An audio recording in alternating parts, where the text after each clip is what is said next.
थी, रीजन यही था कि मैं हमेशा खुद से ही ड्युअलिटी क्रिएट कर रहा हूं। जब हम बोल रहे हैं कि there is God in me, then I am creating confusion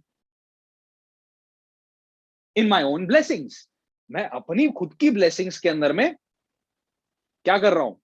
confusion create कर रहा हूं। समझ ही नहीं आ रहा है कि ये होगा नहीं होगा। और जब आप सोचते हो ना कि नहीं होगा, तो नेगेटिव जो थॉट है वो इतना ज्यादा फियर क्रिएट कर देता है, या फिर इतना ज्यादा फीलिंग क्रिएट कर देता है। And we already know feelings get blessings. Yes, सबसे ज्यादा जिस बात की फीलिंग होगी उसी को सिर्फ और सिर्फ ब्लेसिंग्स मिलेगी, वही चीज सच हो जाती है। So never fear my dear, never fear कि कोई भी इंसान को ना नेगेटिव बात सिखाने की जरूरत नहीं पड़ती है। कोई भी बुरी बात या बुरी आदत बच्चे को भी सिखाने की जरूरत नहीं पड़ती है, वो खुद से एब्जॉर्ब कर लेता है। आज तक मैंने कहीं पे भी क्लासेस नहीं देखी, कोचिंग्स नहीं देखी जो गाली देना सिखाती है या बैड वर्ड सिखाती है। अब तक कभी नहीं देखी मैंने। But you see, each one of us knows it. Yes, can we confess? सब लोगों से हाथ उठवाते हैं भाई। नहीं, बट सी, यही बात है। कोई भी नेगेटिव फीलिंग ना is so easy to absorb, they are so easy to penetrate into your minds, that उसके लिए कोई मेहनत नहीं करनी है। कोई भी टाइप का फियर डेवलप करने के लिए आपको मेहनत नहीं करनी है, लेकिन उसी के सामने डेयर करने के लिए, कोई भी टाइप की डेयरिंग करने के लिए आपको अपने आप को ट्रेन करना होता है। सही बोल रहा हूं? Fear is a negative feeling and daring is a positive feeling. Yet हम सब लोग फियर जो है इजीली एब्जॉर्ब कर लेते हैं, और जो डेयरिंग है, कॉन्फिडेंस है, डेयरिंग है, कोई भी चीज को लेकर के जो हम लोग डेयर करते हैं, वो चीज बहुत ही मुश्किल से, या फिर उसके लिए मेहनत करनी पड़ती है, हमको भागना पड़ता है उसके पीछे। उसको सीखने के लिए कोचिंग्स ज्वाइन करनी पड़ती है। कोई भी अच्छी बात सीखने के लिए हमको कोचिंग्स लेनी पड़ती है, ट्रेनिंग्स ज्वाइन करनी पड़ती है। अपने माइंड को हमेशा पॉजिटिव बना करके रखने के लिए, एनर्जेटिक बना करके रखने के लिए हमको हमेशा इस तरीके के वर्कशॉप्स आकर के अटेंड करना पड़ता है। क्योंकि नेगेटिव कंडीशनिंग तो ऑलरेडी हो ही रही है। रोज रोज ही हम लोग न्यूज़पेपर पढ़ते हैं, किसी ना किसी का के यहाँ पे चोरी हुई रहती है, किसी ना किसी का मर्डर हुआ रहता है, किसी ना किसी का रेप हुआ रहता है, किसी ना किसी के यहाँ पे कोई ना कोई गलत, मतलब ये ना प्रॉब्लम्स हुई रहती है, आग लगी हुई रहती है। कोई भी न्यूज़पेपर उठा करके देख लेना, अब तक के मैंने ऐसा सिर्फ और सिर्फ इकोनॉमिक टाइम्स के अलावा दूसरा कोई न्यूज़पेपर ही नहीं देखा जिसके अंदर में प्रॉब्लम्स ना लिखी हो, कोई भी नेगेटिव न्यूज ना लिखी हो। ऐसा मैंने कभी नहीं देखा।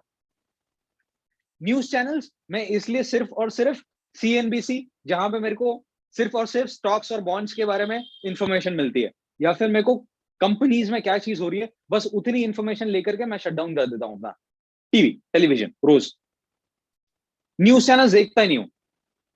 हिंदी न्यूज चैनल्स में सबसे बड़ी बात है कि आपको ना सारे तेल कंगी सब बेचेंगे, सब पाउडर बेचेंगे, सब टाइप की चीजें बेचेंगे, ऐसी चीजें बेचेंगे, और दवाइयां बेचेंगे कि आपको खांसी कैसी होनी चाहिए उसका भी नॉलेज दे देंगे कि भाई तेरे को है ना सूखी खांसी भी हो सकती है और गीली खांसी भी हो सकती है। और जब तू खांसेगा तो वो दिखा भी देंगे कि तेरा मुंह है ना ऐसा, इधर से गले से ऐसा इधर खराश होगी, और इधर पे लालपन आएगा, फिर इसके अंदर में ऐसे ऐसे जर्म्स होंगे। वो देखना, विक्स की गोली लो, खिच खिच दूर करो, वो वाला जो एड है ना, उसमें से गला दिखाते हैं और यहाँ पे एक कीड़ा होता है बहुत बड़ा सा। याद है सबको? कीड़ा होता है, बड़ा सा कीड़ा। ठीक है, उसके ऐसे ऐसे ऐसे मतलब इन्हें कांटे निकले हुए होते हैं, और वो एक्चुअली आपको फील करवाते हैं। यू सी, कोई भी चीज को जब आप सुनते हो, देखते हो और फील करने लग जाते हो, क्यों? क्योंकि वो आपके शरीर के अंदर की बात है। टॉयलेट्स, टॉयलेट क्लीनर्स जो अपने अक्षय कुमार जी, ठीक है, बहुत अच्छा एक्टर है, मैं मतलब मैंने दिल से उनको मानता हूँ। बट देन यू सी वो जब भी कभी वो उनके प्रोडक्ट की एडवर्टाइजमेंट करने जाते हैं, तो उस टाइम पे इतने सारे जर्म्स दिखा देते हैं आपको, और वो वायलेट कलर का एक पता नहीं उनके पास में एक स्पेशल लाइट होता है, जो वो वायलेट लाइट से ऐसे करके दिखाते हैं लेजर से, और उसके अंदर सारे जर्म्स दिखाई देते हैं। यस, वो जर्म्स की एक्चुअली अपने को जरूरत ही नहीं है, पर वो हमारे दिमाग को इतना ज्यादा मैग्नेटाइज करके रखा हुआ है। और ये लोग ना जान करके ऐसे इन्फ्लुएंशियल टाइप टाइप के एक्टर्स लेकर के आते हैं, जान करके लेकर के आते हैं, क्योंकि इनको पता है कि हम लोग इन्हीं इन्हीं को देख करके अपना जो माइंड है वो चेंज कर लेंगे। इन सबको पता है, और इसलिए तो ये लोग इतना पैसा इन्वेस्ट करते हैं एडवर्टाइजमेंट्स के पीछे। यस। कोई भी टाइप की बीमारी, नेगेटिव चीज, इन सब से अपने आप को दूर रखने का एक ही तरीका है, try and join more and more workshops, those workshops which make you positive all the time। आप में से जितने भी लोगों ने मेरा वास्तु का कोर्स सीखा हुआ है, मुझसे वर्कशॉप लिया हुआ है, आप सबको ये बात पता है, मैं कभी भी अपने स्टूडेंट्स को या पार्टिसिपेंट्स को कभी भी नेगेटिव चीजों के लिए, समझ रहे हैं ना मेरी फीलिंग्स को, मैं कभी नेगेटिव चीजें नहीं दिमाग में डालता। मैं हमेशा बोलता हूं अगर प्रॉब्लम है तो इसका ये सोल्यूशन है, लेकिन प्रॉब्लम कभी नहीं ढूंढना अपने घर के अंदर में। यस, ये चीज इंपॉर्टेंट है कि आप अपने टीचर्स भी सही तरीके से चुनो, आप अपने ट्रेनर्स भी सही तरीके से चुनो। लिमिटिंग बिलीव्स वाले जो आपके जो ट्रेनर्स होंगे, वो आपको भी लिमिटेड बिलीफ ही देंगे। यस, आपको हमेशा ऐसे समृद्ध लोग ढूंढना है, समृद्ध, जिनका दिमाग समृद्ध है। जरूरी नहीं है कि बिल गेट्स से ही ट्रेनिंग लेनी चाहिए, बट जिसके पास समृद्ध दिमाग है, जिसके पास प्रॉस्परस माइंड है, वो कभी ना कभी प्रॉस्परस हो ही जाएगा, उस लेवल तक पहुंच ही जाएगा, और आपको भी वो अपने साथ पकड़ के खींच लेगा वहां तक। Do you C?